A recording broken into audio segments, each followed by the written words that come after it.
पाकिस्तान तहरीक इंसाफ की हुकूमत का सबसे बड़ा क्लेम यही रहा है कि वो एहतसाब करने के लिए आए हैं, करप्शन के खिलाफ जंग करने के लिए आए हैं। और जब बात करप्शन की हो और एहतसाब की हो तो सबसे पहले हवाला जाता है पाकिस्तान मुस्लिम लीग नून की जानिब बिकॉज एक बहुत बड़ा केस था पाकिस्तान तहरीक इंसाफ का मौजूदा हुकूमत का शरीफ खानदान के हवाले से कि इन्होंने ना सिर्फ करप्शन की है बल्कि करप्शन के पैसे को मनी लॉन्ड्रिंग के थ्रू मुल्क से बाहर भिजवाया गया है। टीटीज लगवाई गई, जाली अकाउंट्स खुलवाए गए और बहुत कुछ हुआ। ये क्लेम रहा है पाकिस्तान तहरीक इंसाफ का भी। नैब इस हवाले से अलहदा इन्वेस्टिगेशन कर रहा है जिनमें आमदन से ज़ायद असासों के मामलात भी हैं और उस हवाले से जो मामलात हैं वो ट्रायल कोर्ट्स में चल रहे हैं। रिसेंटली एक इन्वेस्टिगेशन फेडरल इन्वेस्टिगेशन एजेंसी यानी FIA ने भी शुरू की जिसमें शहबाज शरीफ साहब और उनके साहबजादों के हवाले से ये क्लेम है FIA का कि उन्होंने ना सिर्फ पैसा यहाँ से करप्शन के थ्रू कमाया, किकबैक्स के थ्रू कमाया, बल्कि उसे बरतानिया में लॉन्डर किया और फिर किसी तरीके से उसे पाकिस्तान में वापस मंगवाया। यानी एक पूरा तरीका अपनाया गया FIA के मुताबिक जिसके ज़रिए से पाकिस्तान के अंदर इस हुकूमती ख़ानदान ने, जो कि एक ज़माने में एक बहुत तवील अरसे तक हुकूमत में रहा, उन्होंने करप्शन की।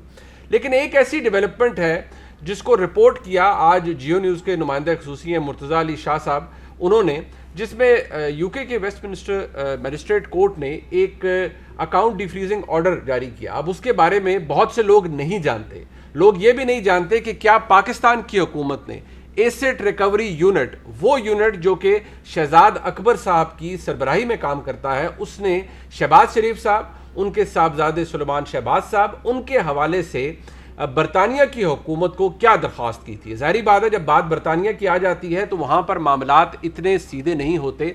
वहाँ पर जो नेशनल क्राइम एजेंसी है, मनी लॉन्ड्रिंग के हवाले से, फाइनेंशियल क्राइम्स के हवाले से जब भी कोई हुकूमत असिस्टेंस मांगती है एक मुल्क दूसरे मुल्क से, तो नेशनल क्राइम एजेंसी बाकायदा तौर पर उसको फैसिलिटेट करती है और एक पूरा तरीकाकार अपनाया जाता है। वही तरीकाकार अपनाया गया सलमान शहबाज साहब और शहबाज शरीफ साहब के हवाले से। वो क्या तरीकाकार था, डेवलपमेंट क्या है, जो नतीजा निकला है उससे पाकिस्तान के अंदर जो केसेस चल रहे हैं शहबाज शरीफ साहब पर, ख़ास तौर पर मनी लॉन्ड्रिंग के हवाले से, उनके साहबजादे पर, क्या उस पर भी कोई असर पड़ेगा। आज के प्रोग्राम में इस पर बात करेंगे। अपने मेहमानों का तारुफ मैं करवा देता हूँ जो स्टूडियोज़ में मेरे साथ मौजूद है। सदाकत अली अब्बासी साहब हैं पाकिस्तान तहरीक इंसाफ के, सेनेटर आसिफ किरमानी साहब मरकज़ी रहनुमा है पाकिस्तान मुस्लिम लीग नून के। आपका भी बहुत शुक्रिया अब्बासी साहब, आपका भी शुक्रिया। लेकिन सबसे पहले हम इस वक्त चलते हैं जी लंदन में। मुर्तज़ा अली शाह साहब जियो न्यूज़ के नुमाइंदे ख़ुसूसी हैं। जो डेवलपमेंट हुई है, जो कोर्ट का फैसला है और जो कोर्ट ऑर्डर है, उसको एक्सप्लेन करेंगे। मुर्तज़ा अली शाह साहब ये ज़रा बताइएगा सबसे पहले हमारे नाजरीन के लिए कुछ डिटेल्स। तो जारी बात है आप जब ये खबर आपने जियो न्यूज़ पर ब्रेक की कुछ देर पहले तो आपने डिटेल्स दी। ज़रा सबसे पहले ये बताइएगा कि पाकिस्तान की तरफ से ये जो एसेट रिकवरी यूनिट का क्लेम क्या था जब नेशनल क्राइम एजेंसी से या यूके की हुकूमत से कोई असिस्टेंस मांगी गई, तो क्लेम क्या था? जी मुनीफ, इसमें जो कोर्ट डॉक्यूमेंट्स हमारे पास मौजूद है वो डेमोन्स्ट्रेट करते हैं कि जो एसेट रिकवरी यूनिट है उसने खत लिखा था 11 दिसंबर 2019 को। और ये खत लिखने से पहले लंदन में नैब के एक सीनियर ऑफिसर आए थे, उनकी यहाँ नेशनल क्राइम एजेंसी से मुलाकात हुई थी और उस मुलाकात में उन्होंने नेशनल क्राइम एजेंसी के जो इंटरनेशनल करप्शन यूनिट के जो हेड है उनके साथ मुलाकात की और उसमें उन्होंने जो शहबाज शरीफ के हवाले से जो पाकिस्तान में मुख्तलिफ केसेस चल रहे हैं और सुलेमान शहबाज के उनके हवाले से बात की और यूके हुकूमत से कहा कि चूंकि पाकिस्तान में ये केसेस चल रहे हैं लिहाजा डबल क्रिमिनलिटी हो रही है, इसलिए कि उनका एलिगेशन ये था कि जो सुलेमान है उन्होंने मनी लॉन्ड्रिंग की है, शहबाज शरीफ ने मनी लॉन्ड्रिंग की है यूके से पाकिस्तान और पाकिस्तान से यूके। और उसका बैकग्राउंड ये है कि सुलेमान के अकाउंट में जो स्टेट बैंक ऑफ पाकिस्तान से पैसा आया और फिर यहाँ लंदन से पैसा पाकिस्तान गया हुआ है।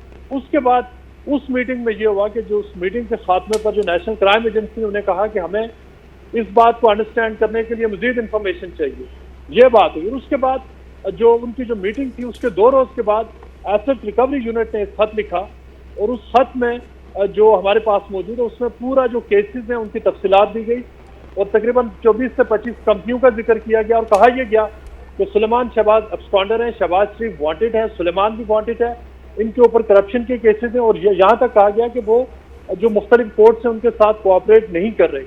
और उसमें यूके से कहा गया कि आपको इस हवाले से जो असिस्टेंस चाहिए होगी हम देंगे और ये कि इनके ऊपर ये इंक्वायरी की जाए। ये सारा कुछ डॉक्यूमेंटेड है जिसकी बुनियाद पर उसके बाद उसके 8 दिन के बाद वो खत रिसीव होने के 11 तारीख को ये खत आया। 19 तारीख को जो हमारे पीछे बाकी है वेस्टमिंस्टर मजिस्ट्रेट कोर्ट, उसने सुलेमान शहबाज और शहबाज शरीफ के अकाउंट्स को फ्रीज कर दिया।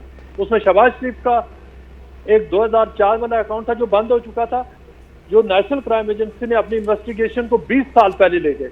और जब से वो यहाँ से एग्जाइल में आए थे उस वक्त से शहबाज शरीफ के न सिर्फ अकाउंट्स को चेक किया, बल्कि उन्होंने शहबाज शरीफ को कहा कि हमें आपके जितने अकाउंट्स हैं उन तक एक्सेस चाहिए, आप हमें एक्सेस दें, अगर आप नहीं देंगे तो हम वेस्टमिंस्टर मजिस्ट्रेट कोर्ट में प्रोटेक्शन ऑर्डर इशू करेंगे। और वो कोर्ट ने यहाँ पर उन्होंने ऑर्डर किया, लेकिन उससे पहले शहबाज शरीफ ने अपने वकील के जरिए उन्हें कहा कि आप मेरे अकाउंट तक एक्सेस करें, क्योंकि वकला ने उन्हें मशवरा दिया था कि अगर आप नहीं मानेंगे तो तब भी नेशनल क्राइम एजेंसी की वाइड रेंजिंग पावर्स उनको मिल जाएंगे। सुलेमान शहबाज के यहाँ पर जो अकाउंट्स थे उनको फ्रीज किया गया। और जितने भी एक 2004 में एक बड़ा मशहूर एक पॉलिटिशियन, एक पाकिस्तानी बिजनेसमैन, उनसे शहबाज शरीफ ने घर लिया था, उस घर की इंक्वायरी हुई। जो बाकी उनके जितने भी 1 रुपया भी अगर यहाँ देखिए उनके अकाउंट में 1000 पाउंड से ऊपर के जितने पैसे थे उन सबकी इंक्वायरी हुई। और उस तकरीबन 18 महीने के बाद पिछले महीने यहाँ पर वेस्टमिंस्टर मजिस्ट्रेट कोर्ट में नेशनल क्राइम एजेंसी ने एक यूनिलैटरल एप्लीकेशन यहाँ पे फाइल की। उस एप्लीकेशन में उन्होंने जज को ये कहा कि हमने ये फ्रीजिंग ऑर्डर कोर्ट के जरिए लिए थे, उसमें 3 बार एक्सटेंशन कोर्ट के कहने पे ली। हमारी इन्वेस्टिगेशन जो एस्टेब्लिश कर रही है कि जो हमारे से जो हम इन्वेस्टिगेट कर रहे थे रिकवरेबल एसेट, जो डर्टी मनी और जो मनी लॉन्ड्रिंग और क्रिमिनल जो कंडक्ट है वो इस्टेब्लिश नहीं हो रहा, लिहाजा हम इनके एसेट्स को अनफ्रीज कर रहे हैं। ये पूरी केस ये पूरा ठीक है, लेकिन इसका जरा क्योंकि ये लोगों के लिए समझना जरूरी है, जाहिर बात है हुकूमत पाकिस्तान का इसके ऊपर अभी तक मौकफ अभी आएगा एज वी स्पीक, लेकिन क्या ये समझा जाए कि अकाउंट्स डिफ्रीज हुए हैं, जाहिर बात है कोर्ट ऑर्डर के थ्रू है मुर्तज़ा अली शाह साहब, लेकिन मुस्लिम लीग नून की तरफ से कहा जाएगा कि उन्हें एग्जॉनरेट कर दिया गया, उनको तमाम इल्ज़ामात से वो बरी हो गए। क्या अभी ये केस या ये मामला आगे चलेगा? क्या आपको इस हवाले से किसी ने बताया कि हुकूमत पाकिस्तान इस फैसले के खिलाफ अपील कर सकती है? जी, इसमें मुनीब साहब 2 बातें। एक तो मुस्लिम लीग और पीपल्स पार्टी के जो पीटीआई के जो भी आर्गूमेंट है, मैं सिर्फ और सिर्फ आपको वो फैक्ट बेस्ड खबर बता रहा हूँ जो कोर्ट में हुआ है और मेरे पास कोर्ट के डॉक्यूमेंट्स हैं। इन कोर्ट में जो कार्रवाई हुई है, जो इंक्वायरी हुई है, इससे कोई इनकार नहीं कर सकता। बाकी एक पॉलिटिकल डिबेट है। तो कोर्ट ने बाकायदा जो लिखा है उसमें उन्होंने लिखा है कि जो फ्रीजिंग ऑर्डर सेट असाइड हुए हैं, और ये कोर्ट ने नहीं किए, कोर्ट ने रिक्वेस्ट की नेशनल क्राइम एजेंसी ने कि हमने आपसे लिए थे फ्रीजिंग ऑर्डर, हमने इन्वेस्टिगेशन मुकम्मल कर ली है, रॉन्ग डूइंग नहीं मिली, लिहाजा इन जो सेट असाइड कर दें। अब अगर नेशनल क्राइम एजेंसी दोबारा इन्वेस्टिगेट करना चाहे तो उसमें 2 उनको देखना पड़ेगा कि क्या ये पब्लिक इंटरेस्ट में है, क्या कोई उनके पास ऐसी ग्राउंड है कि जिसकी बुनियाद पर वो नई इन्वेस्टिगेशन किसी भी वक्त किसी के खिलाफ भी कर सकती है। लेकिन जहाँ तक ये वाली इंक्वायरी है जिसके बारे में जो पाकिस्तान ने अच्छे सवाल से इस इंक्वायरी के दौरान नेशनल क्राइम एजेंसी ने मुझे इस बात की तस्दीक की है कि उन्हें FIA, नैब और जो मुख्तलिफ FBI और स्टेट बैंक ऑफ पाकिस्तान से जो उन्होंने डॉक्यूमेंट्स मांगे वो उन्होंने उनको दिए।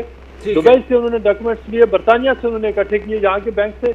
ये वाली इंक्वायरी एट दिस स्टेज ये बंद हो चुकी है। अच्छा, एक आखिरी टुवर्ड्स द एंड एक सवाल के इख्तियारात से तजावुज़ करने पे या miss use of public office के हवाले से भी क्या इन्वेस्टिगेशन की गई है? क्योंकि यहाँ पर तो ये केस था और अभी भी इन्वेस्टिगेशन उनकी हो रही है, नैब कर रहा है इस हवाले से। क्या नेशनल क्राइम एजेंसी ने इस चीज़ को भी मलूज़े खातर रखा है या महज फाइनेंशियल ट्रांजैक्शंस का ऑडिट हुआ है और उस पर देखा गया है कि मनी लॉन्ड्रिंग थी, फ्रॉडुलेंट कॉन्डक्ट था, क्रिमिनल कॉन्डक्ट था या नहीं था? जो मैंने पेपर्स देखे हैं उन पेपर्स में जो पाकिस्तान की तरफ से आए उनमें क्लियरली लिखा हुआ है कि शहबाज शरीफ ने जो वेल्थ एक्यूमुलेट की और ये कि उनके ऊपर जो मुख्तलिफ जो तकरीबन 30 से 35 बिलियन के जो एसेट्स का एलिगेशन है, उसमें ये क्लियरली लिखा हुआ है कि उन्होंने ये एसेट्स बनाए ही मिस यूज ऑफ अथॉरिटी के जरिए।